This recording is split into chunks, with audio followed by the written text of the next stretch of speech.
Hello everybody, welcome to the Way of Solution. This is Arabul Rahman.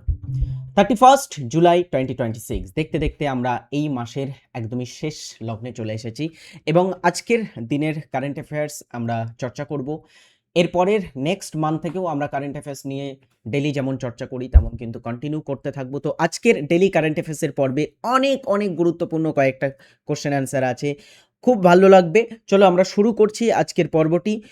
দেখে নেওয়া যাক আমাদের কি কারেন্ট অ্যাফেয়ার্সের প্রশ্ন, আজকে আমরা কি গুরুত্বপূর্ণ কারেন্ট অ্যাফেয়ার্স আমরা পেতে চলেছি। TWS একাডেমি অ্যাপ যারা এখনও ডাউনলোড করোনি অবশ্যই এক্ষুনি ডাউনলোড করে ফেলো এবং সোশ্যাল মিডিয়া প্ল্যাটফর্মে আমাদের ফলো না করলে আজই ফলো করে ফেলো। Live class PDF plus notes পাবে তোমরা সেখানে এবং মক টেস্ট দিতে পারবে। এর সাথে সাথে প্রিমিয়াম কোয়ালিটির তোমরা সেখানে কন্টেন্ট পাবে আমাদের টিচারদের কাছ থেকে। তো each and everybody check out করো TWS একাডেমি অ্যাপ আজই। চলো আমরা আজকের প্রথম প্রশ্ন দিয়ে শুরু করি। প্রথমেই একটা প্রশ্নে বলা হচ্ছে, অজিঙ্কা রাহানে কোন খেলার সাথে যুক্ত ছিলেন যিনি সম্প্রতি অবসর ঘোষণা করেছেন?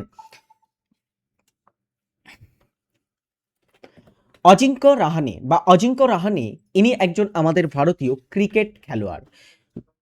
2026 সালের IPL-এ তিনি কলকাতা নাইট রাইডার্স ক্রিকেট টিমের অধিনায়ক হিসাবে খেলেছিলেন। তিনি সম্প্রতিকালে ঘোষণা করেছেন, Indian batter Ajinkya Rahane has announced his retirement from all forms of cricket. সমস্ত ধরনের ক্রিকেট থেকে তিনি সম্প্রতি অবসর নিয়েছেন। তিনি আমাদের ভারতের হয়ে সবকটা ফরম্যাটেই তিনি খেলেছেন অলমোস্ট। তিনি টেস্ট ফরম্যাটে সবথেকে ভালো পারফরমেন্স দেখিয়েছিলেন এবং একসময় আমাদের ভারতীয় টেস্ট দলের ক্যাপ্টেন হিসাবেও তাকে বেছে নেওয়া হয়েছিল। এর পরবর্তী প্রশ্ন 2, ভারতের প্রথম বাণিজ্যিক মালবাহী ট্রেনটি সম্প্রতি কোন দেশে পৌঁছেছে?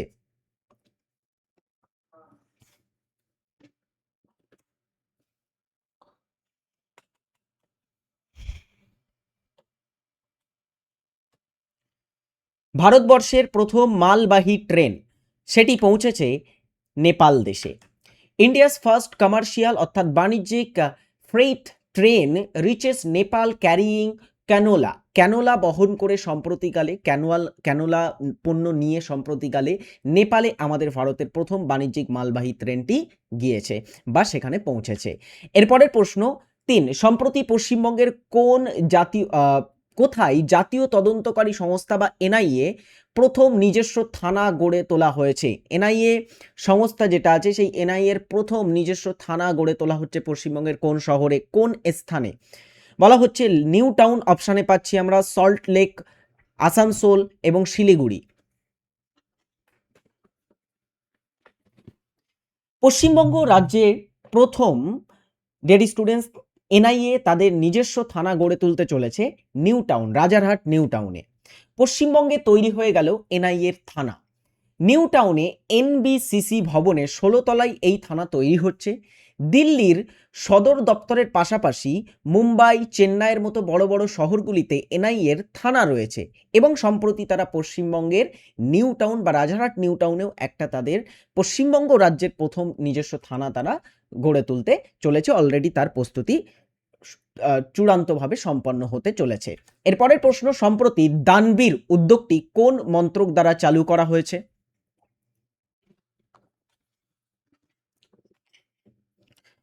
সহযোগিতাপূর্ণ একটি বিশেষ ধরনের উদ্যোগ বা ইনিশিয়েটিভ দানবীর। এই দানবীর উদ্যোগটি চালু করেছে পঞ্চায়েতি রাজ মন্ত্রক।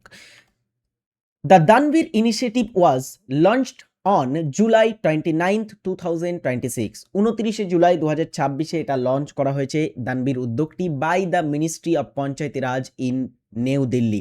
আচ্ছা, পঞ্চায়েতি রাজ মন্ত্রকের দায়িত্বে বর্তমানে কে আছে? Rajib Ranjan Singh ওরফ Lallan Singh.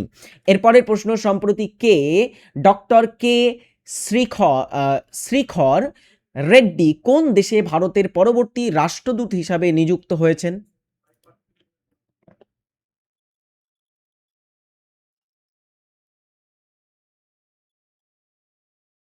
IAS officer doctor K Sreekar Reddy সম্প্রতিকালে কাতার দেশে ভারতের পরবর্তী রাষ্ট্রদূত বা নেক্সট অ্যাম্বাসেডর হিসাবে নিযুক্ত হয়েছেন। Doctor K Sreekar Reddy appointed as the next ambassador of India to the state of Qatar. মধ্যপ্রাচ্যের উপসাগরীয় অঞ্চলের এই উপসাগরীয় দেশটিতে ভারতের পরবর্তী রাষ্ট্রদূত তিনি। এরপরে নাম পাচ্ছি আমরা নুকুলহাম জোথম ঘংতে। নুগুল আহম, একটু কঠিন নাম আছে। নুগুল হাম, নুগুল খাম, সরি নুগুল খাম হবে। Nugul Kham Jotham Gangte has been appointed as India's next ambassador to Mexico. Mexico দেশে পরবর্তী ভারতের অ্যাম্বাসেডর তিনি হতে চলেছেন, এই যে এন জে গাংথে। এরপরের প্রশ্ন 6, গণিত ক্ষেত্রে প্রদত্ত 2026 সালের মর্যাদাপূর্ণ ফিল্ডস মেডেল কে জিতেছেন? দেখো গণিত ক্ষেত্রে অনেক পুরস্কার সম্মান দেওয়া হয়, আমরা কয়েকটা পুরস্কার সম্মান সম্পর্কে জেনে রাখবো, যেমন লীলাবতী অ্যাওয়ার্ড, হ্যাঁ, লীলাবতী পুরস্কার, তার সাথে সাথে অ্যাবেল পুরস্কার, এই এবং ফিল্ডস মেডেল, এগুলো সব গণিত ক্ষেত্রে দেয়া হয়।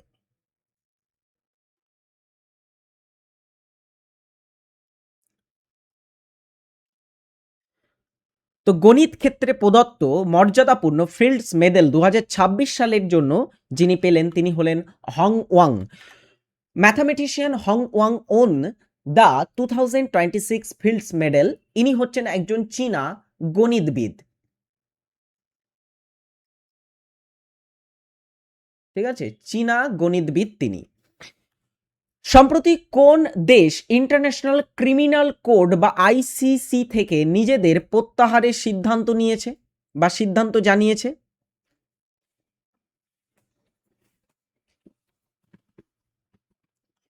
ইন্টারন্যাশনাল ক্রিমিনাল কোর্ট বা আন্তর্জাতিক অপরাধমূলক আদালত হচ্ছে ইন্টারন্যাশনাল ক্রিমিনাল কোর্ট বা আইসিসি বলে এটাকে আমরা সংক্ষেপে বলে থাকি। এখানে আইসিসি মানে ইন্টারন্যাশনাল ক্রিকেট কাউন্সিল নয়, এখানে আইসিসি মানে ইন্টারন্যাশনাল ক্রিমিনাল কোর্টের কথা বলা হচ্ছে। তো সেখান থেকে সম্প্রতি ভেনেজুয়েলা নিজেদের প্রত্যাহার করার কথা ঘোষণা করেছে। Venezuela has notified that the UN of its withdraw from the international criminal court. Venezuela সম্প্রতি ইউনাইটেড নেশনস অর্গানাইজেশনকে জানিয়েছে যে তারা dairy students international criminal court থেকে প্রত্যাহার করে নিচ্ছে নিজেদেরকে।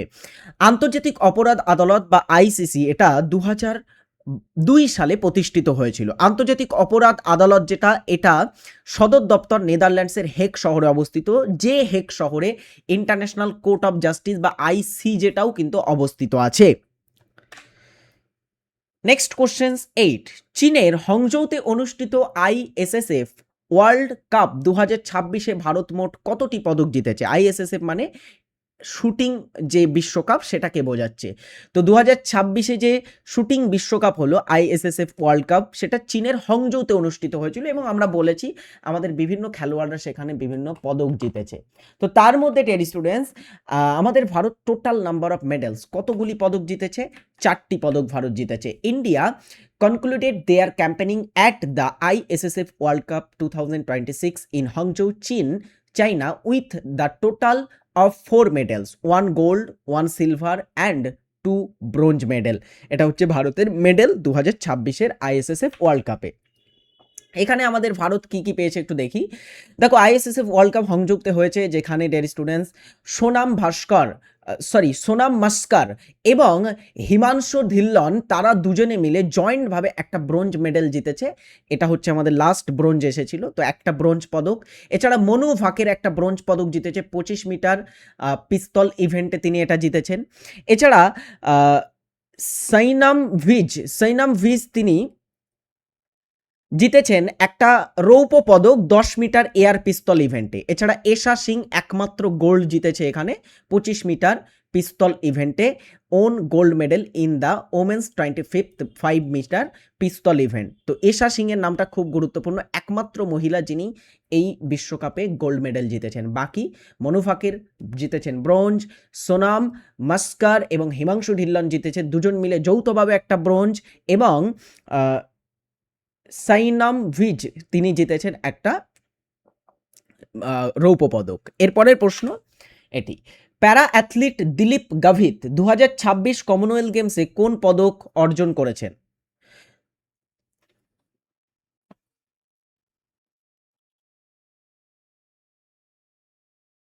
দু সাল গ্লাসগোতে অনুষ্ঠিত হচ্ছে কমনওয়েলথ গেমস, এবং 2026-এর গ্লাসগোতে অনুষ্ঠিত কমনওয়েলথ গেমসে ডিয়ার স্টুডেন্টস আমাদের ভারতীয় অ্যাথলিট দিলীপ গাভিত তিনি জিতেছেন স্বর্ণ পদক।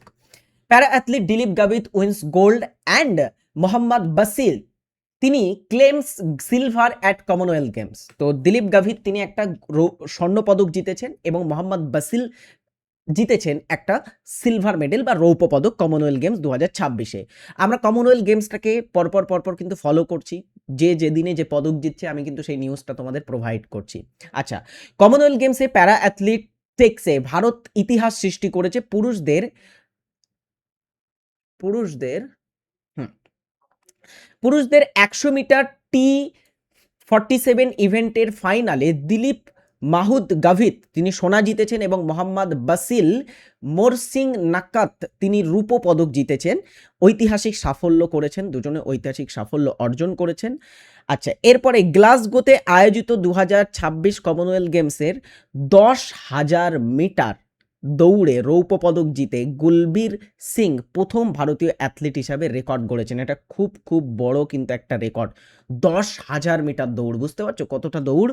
সেই দৌড়ে তিনি সম্প্রতিকালে জিতেছেন রৌপ্য পদক এবং তিনি হচ্ছেন প্রথম ভারতীয় অ্যাথলিট যিনি এই ইভেন্টে রৌপ্য পদক জেতেন।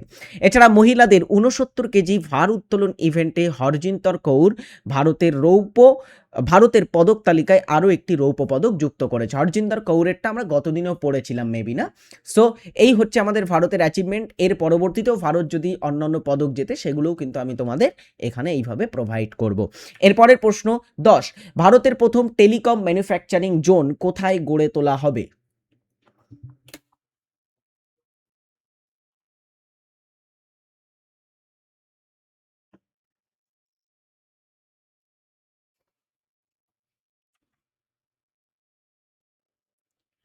ভারতবর্ষের প্রথম টেলিকম ম্যানুফ্যাকচারিং জোন গড়ে তোলা হবে গোয়ালিয়র। গোয়ালিয়রটা কোথায় আছে? মধ্যপ্রদেশে অবস্থিত। তো India's first telecom manufacturing zone to be set up in Gwalior. Next questions 11, Bharat সরকার বিশ্বের কয়টি দেশের সাথে ডিজিটাল পাবলিক ইনফ্রাস্ট্রাকচার বা ডিপিআই এও ইন্ডিয়ান স্ট্রাক শেয়ার করার জন্য চুক্তি বা মৌ স্বাক্ষর করেছে?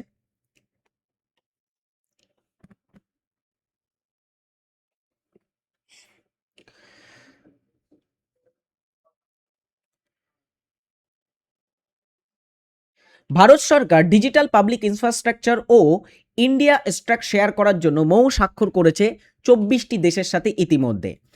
India strengthens global digital cooperation through digital public infrastructure partnership with 24 countries. ভারতের ডিজিটাল পাবলিক ইনফ্রাস্ট্রাকচার মডেল রপ্তানি ভারত তার ডিজিটাল পাবলিক ইনফ্রাস্ট্রাকচার মডেল রপ্তানির লক্ষ্যে 24টি দেশের সাথে চুক্তি স্বাক্ষর করেছে। এর মধ্যে কেবল সহযোগিতার সাধারণ প্রতিশ্রুতির গণ্ডি পেরিয়ে দেশটি এখন বিভিন্ন দেশ তার ডিজিটাল সমাধান সম্প্রসারণ করছে, অর্থাৎ ভারত বিভিন্ন জায়গাতে তার ডিজিটাল যে ইনফ্রাস্ট্রাকচার, ডিজিটাল যে তোমার হচ্ছে পাবলিক ইনফ্রাস্ট্রাকচার সেটাকে সম্প্রসারণ করার চেষ্টা করছে এবং 24টি দেশের সাথে আমরা অলরেডি চুক্তি স্বাক্ষর করেছি। এর মধ্যে কি কি আছে? ডিজি লকার, এখন ভারত সম্প্রতিকালে ডিজি লকার কেনিয়া এবং কিউবা যে দেশ আছে এই দুটি দেশের সাথে ডিজি লকার ব্যবস্থা চালু করার ব্যবস্থা সম্প্রতিকালে শুরু করেছে, খুব ইম্পর্টেন্ট এটা। এর সাথে ইউপিআই ভিত্তিক পেমেন্ট ব্যবস্থা সম্প্রসারণ, 10টি বিদেশি বাজার ভিত্তিক পেমেন্ট ব্যবস্থা সম্প্রসারণ করেছে আমাদের ভারত। আচ্ছা, ডিজিটাল প্ল্যাটফর্ম গ্রহণের জন্য আরও বিভিন্ন দেশের সাথে আলোচনা চলছে, যেমন Laos, Seychelles, Venezuela, Armenia, Fiji, Guyana এবং কলম্বিয়ার মতো দেশের সাথে। এই দেশগুলির সাথে সঞ্জীবনী, এটা সঞ্জীবনী হবে, সঞ্জীবনী, অফিস, হাসপাতালের মতো প্ল্যাটফর্মগুলো গ্রহণের বিষয়েও আলোচনা চলছে। অর্থাৎ আমাদের ভারত ডিজিটালি একটা ফুটপ্রিন্ট এস্টাবলিশ করছে পুরো বিশ্বের উপরে। এই হচ্ছে আমাদের আজকের গুরুত্বপূর্ণ 11টি গুরুত্বপূর্ণ কারেন্ট অ্যাফেয়ার্স কোশ্চেন্স আমরা আলোচনা করলাম এবং সাথে সাথে আজকে আমরা অবশ্যই প্রতিদিনের মতো জিকে প্রশ্ন প্র্যাকটিস করব। TWS একাডেমি অ্যাপে আমাদের ব্যাচ লাইভ হয়ে গেছে অ্যান্ড TWS একাডেমি অ্যাপে বিভিন্ন ব্যাচ তোমরা যারা এখনো পারচেস করোনি অবশ্যই পারচেস করো। বেস্ট অফ বেস্ট আমরা সেখানে ক্লাস করিয়ে থাকি, বেস্ট মেটেরিয়াল তোমাদের প্রোভাইড করা হয়, মক টেস্ট থেকে শুরু করে বিভিন্ন তোমরা ফিচার্স সেখানে পাবে যেটা কখনো ইউটিউবে তোমরা পাবে না। ওকে, তো অবশ্যই আজই admission now TWS academy, your gateway to success. চলো আমরা আজকের প্রথম প্রশ্ন দেখি, ভারতের সংবিধানে কোন ধরনের সরকার ব্যবস্থা রয়েছে?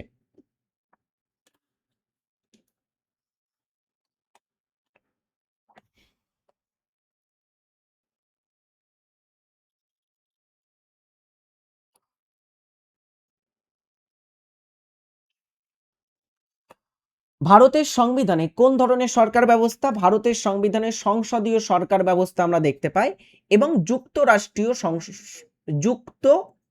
রাষ্ট্রীয় ব্যবস্থাও আমরা এখানে দেখতে পাবো। তো যুক্তরাষ্ট্রীয় এবং সংসদীয় শাসন ব্যবস্থা ভারতের সংবিধান অনুসারে আমরা দেখব ভারতে প্রচলিত আছে এবং ভারতের যে সরকার ব্যবস্থা সেটা অবভিয়াসলি সংসদীয়।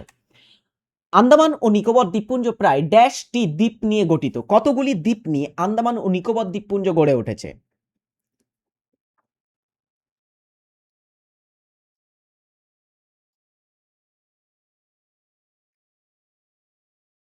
আন্দামান নিকোবর দ্বীপপুঞ্জ বঙ্গোপসাগরে অবস্থিত একটি দ্বীপপুঞ্জ এবং আন্দামান নিকোবর দ্বীপপুঞ্জ প্রায় 572টি ছোট বড় দ্বীপ নিয়ে গড়ে উঠেছে। আচ্ছা, আন্দামান নিকোবর দ্বীপপুঞ্জের রাজধানীটা বলতে পারবে? এটা আমাদের ভারতবর্ষের একটা কেন্দ্রশাসিত অঞ্চল হিসাবেও পরিচিত এবং আন্দামান নিকোবর দ্বীপপুঞ্জের রাজধানী শ্রী বিজয়াপুরম তাদের রাজধানীর নাম। নেক্সট কোশ্চেন ইজ অ্যান্থুরিয়াম উৎসব নিচের কোন রাজ্যে পালিত হয়?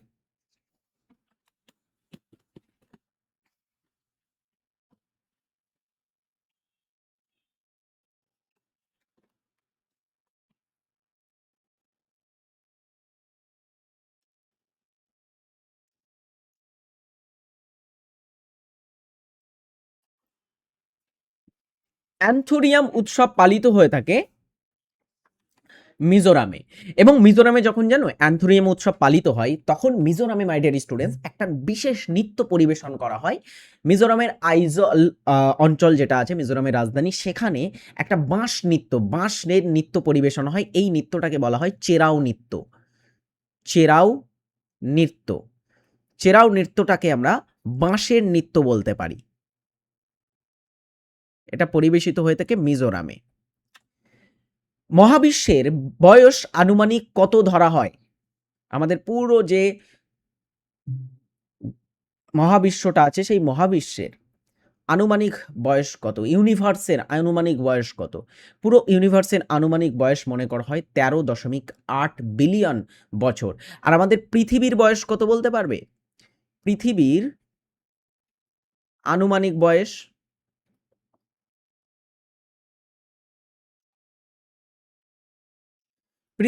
আনুমানিক বয়স হচ্ছে 4.6 বিলিয়ন বছর।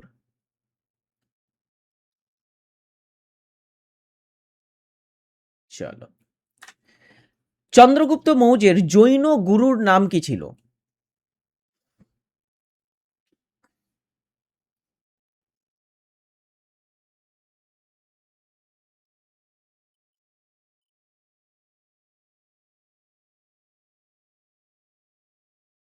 চন্দ্রগুপ্ত মৌর্যের প্রধান গুরু ছিলেন যিনি, তার নাম চাণক্য বা কৌটিল্য। চাণক্যের অপর নাম হচ্ছে কি? কৌটিল্য। তো চাণক্য বা কৌটিল্য ছিল চন্দ্রগুপ্ত মৌর্যের প্রধান আধ্যাত্মিক বা তারা পরামর্শদাতা এবং তার গুরু। কিন্তু তার একজন জৈন গুরু ছিল যার নাম ভদ্রাবাহু। এই ভদ্রাবাহুর সাথে তিনি কর্ণাটক অঞ্চলে গেছিলেন এবং সেখানে গিয়ে তিনি জৈন ধর্মের জন্য তপস্যা করেছিলেন। এই চন্দ্রগুপ্ত মৌর্য, এটা যারা জানো না বলে রাখি, ইনি তার লাইফের শেষ দিকে, তার জীবনের শেষ দিকে জৈন ধর্ম গ্রহণ করেছিলেন ভদ্রাবাহুর হাত ধরে এবং তিনি কর্ণাটকে চলে যান আজকের দিনে এবং সেখানে গিয়ে তিনি জৈন ধর্মের আরাধনা বা জৈন ধর্মের যে সবকিছু ছেড়ে ছুড়ে আর কি জৈন ধর্মের তিনি শিষ্য হয়ে গেছিলেন। চলো এর পরেরটা আমরা দেখি। নিচের কোন রাজ্যটি পাকিস্তানের সাথে সীমানা ভাগ করে না?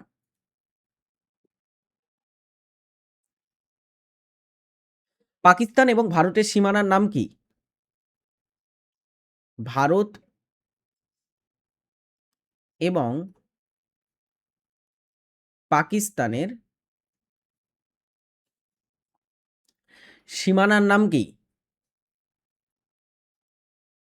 ভারত পাকিস্তান সীমানার নাম হচ্ছে র্যাটক্লিফ লাইন।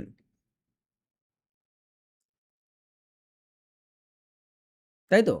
তো র্যাটক্লিফ লাইন ভারত পাকিস্তানের সীমান্ত, এবং ভারত পাকিস্তানের সাথে সীমানা শেয়ার করে না হরিয়ানা। পাঞ্জাব, রাজস্থান, গুজরাট, জম্মু কাশ্মীর এবং লাদাখ এগুলো সবই কিন্তু পাকিস্তানের ধারে অবস্থিত, পাকিস্তানের সাথে সীমানা ভাগ করে। কিন্তু পাঞ্জাব, হরিয়ানা, গুজরাট হচ্ছে রাজ্য যারা পাকিস্তানের সাথে সীমানা ভাগ করে। লাদাখ এবং জম্মু কাশ্মীর তারা হচ্ছে কেন্দ্রশাসিত অঞ্চল যারা পাকিস্তানের সাথে সীমানা ভাগ করে। আচ্ছা, হরিয়ানার পাকিস্তান তো ছাড়ো, কোনো দেশের সাথেই সীমানা নেই, কারণ হরিয়ানা হচ্ছে আমাদের ভারতবর্ষের একটা ল্যান্ডলক স্টেট। হ্যাঁ, হরিয়ানা, ঝাড়খণ্ড, তেলেঙ্গানা, ছত্তিশগড় এই 4টে রাজ্যের কোনো আন্তর্জাতিক সীমানাই নেই, জলভাগের সাথে কোনো সীমানা নেই, তাহলে এটা একদমই একটা ল্যান্ডলক। কৈলাস সত্যার্থী কোন আন্দোলনের সাথে যুক্ত?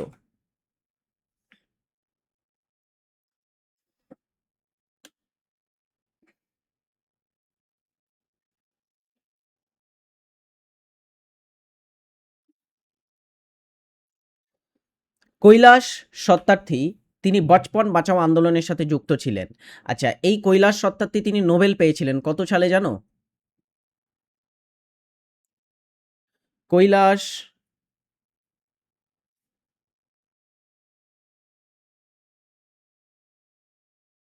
সত্যার্থী 2014 সালে মালালা ইউসুফজাইয়ের সাথে জয়েন্টভাবে শান্তিতে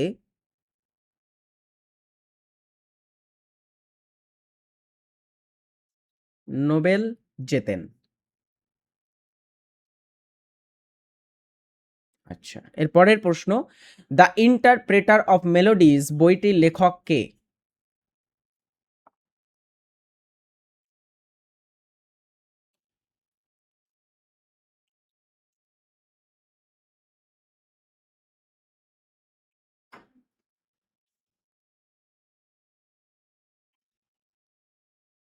চলো, ইন্টারপ্রেটার অফ মেলোডিজ গ্রন্থের লেখক হচ্ছে বা লেখিকা হচ্ছে ঝুম্পা লাহিড়ী। ঝুম্পা লাহিড়ী 2000 সালে পুলিৎজার পুরস্কার পেয়েছিলেন, এবং ইনি হচ্ছেন প্রথম মহিলা যিনি পুলিৎজার পায় ভারতীয়দের মধ্যে। হ্যাঁ, পুলিৎজার পুরস্কার মার্কিন যুক্তরাষ্ট্র থেকে দেয়া হয়, মার্কিন যুক্তরাষ্ট্রের কলম্বিয়া বিশ্ববিদ্যালয় থেকে এটা প্রদান করা হয়, এবং সেটার প্রথম ভারতীয় মহিলা প্রাপক ছিলেন ঝুম্পা লাহিড়ী, যিনি 2000 সালে দ্য ইন্টারপ্রেটার অফ মেলোডিজ গ্রন্থের জন্য পেয়েছিলেন। দক্ষিণ থেকে উত্তর দিকে পর্বতশ্রেণীগুলির সঠিক ক্রম কোনটি? বলো। আমাদের উত্তরের পার্বত্য অঞ্চলের বিভিন্ন পাহাড় বা পর্বতের নাম দেওয়া হয়েছে, তো উত্তর থেকে দক্ষিণে আমাদের পাহাড়গুলো সাজানোর কথা বলা হচ্ছে। সব থেকে উত্তরে জেনে রাখবে সবসময় কি আছে, কারাকোরাম। তাহলে এখানে কারাকোরামটা এখানে, সরি, দক্ষিণ থেকে উত্তরে সাজানোর কথা বলা হয়েছে, মানে কারাকোরামটা অবভিয়াসলি লাস্টের দিকে থাকবে, এটাই লাস্টে আছে, এটাই লাস্টে আছে, বাকি দুটো কেটে দাও। আচ্ছা, এই দুটোর মধ্যে দেখি।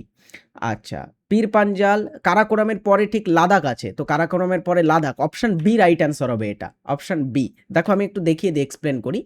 দেখো, কারাকোরাম পর্বত সব থেকে উত্তরে আছে, আমাদের কিভাবে সাজাতে বলেছে, দক্ষিণ থেকে উত্তরে, মানে দক্ষিণে প্রথমে আসবে কি পীর পাঞ্জাল, উত্তরে পাচ্ছি প্রথমে পীর পাঞ্জাল, তারপরে জাসকর, তারপরে লাদাখ, তারপরে কারাকোরাম। তাই এখানে যদি দেখো প্রথমে পীর পাঞ্জাল, তারপরে জাসকর, তারপরে লাদাখ, দেন হচ্ছে কারাকোরাম। জাসকর এবং পীর পাঞ্জালের মাঝখানে আছে বিখ্যাত কাশ্মীর উপত্যকা, এটা জেনে রাখতে হবে। কারাকোরাম পর্বত এটি উত্তরে অবস্থিত, সব থেকে উত্তরে অবস্থিত পর্বত। এর মধ্যে কেটু শৃঙ্গ আছে, যা বিশ্বের দ্বিতীয় সর্বোচ্চ শৃঙ্গ এবং ভারতবর্ষের সবথেকে উচ্চতম শৃঙ্গ, এটা কারাকোরাম পর্বতে আছে। লাদাখ, কারাকোরাম এবং জাসকর পর্বতমালার মাঝখানে লাদাখ পর্বত শ্রেণী আমরা দেখতে পাবো। তারপরে হচ্ছে জাসকর পর্বত শ্রেণী, জাসকরটা কোথায় আছে, এটি লাদাখ যে পর্বতশ্রেণী তার দক্ষিণে আছে জাসকর। পীর পাঞ্জাল, এটা জাসকর পর্বতমালার দক্ষিণে আছে, অর্থাৎ সব থেকে দক্ষিণে পীর পাঞ্জাল পাবো। পীর পাঞ্জাল আর জাসকরের মাঝখানে আবার বলছি কাশ্মীর উপত্যকা আছে, যেখান দিয়ে একটা নদীও প্রবাহিত হয়েছে, নদীটির নাম ঝিলাম নদী। ওকে, শিবালিক, এরপরেও আরও একটা আমরা ভাগ দেখতে পাবো, যেটা শিবালিক। শিবালিক হচ্ছে জম্মু অঞ্চলের দক্ষিণ সীমান্তে অবস্থিত, অর্থাৎ এটা হিমালয়ের সব থেকে বাইরের অংশ শিবালিকটা, বহি হিমালয় বলা হয় শিবালিককে। কুয়াতুল ইসলাম মসজিদ কে নির্মাণ করেন? এটা দিল্লিতে অবস্থিত আছে। কুয়াতুল ইসলাম মসজিদ দিল্লিতে অবস্থিত একটি মসজিদ, যে মসজিদটা নির্মাণ করেছিলেন কুতুবুদ্দিন আইবক। আচ্ছা, দিল্লিতে কুতুবুদ্দিন আইবকের আরও অনেক স্থাপত্য আছে, যার মধ্যে একটি হচ্ছে কুতুব মিনার। কুতুব মিনারের নির্মাণ কার্য তিনি শুরু করেছিলেন এবং সম্পন্ন করেছিলেন ইলতুৎমিশ। আজকের একটা বাড়ির কাজ দেওয়া থাকবে। খসড়া কমিটি বা ড্রাফটিং কমিটির চেয়ারম্যান কে ছিলেন? কমেন্ট বক্সে অবশ্যই জানাবে। এটা তোমাদের বাড়ির কাজ দেওয়া রইল।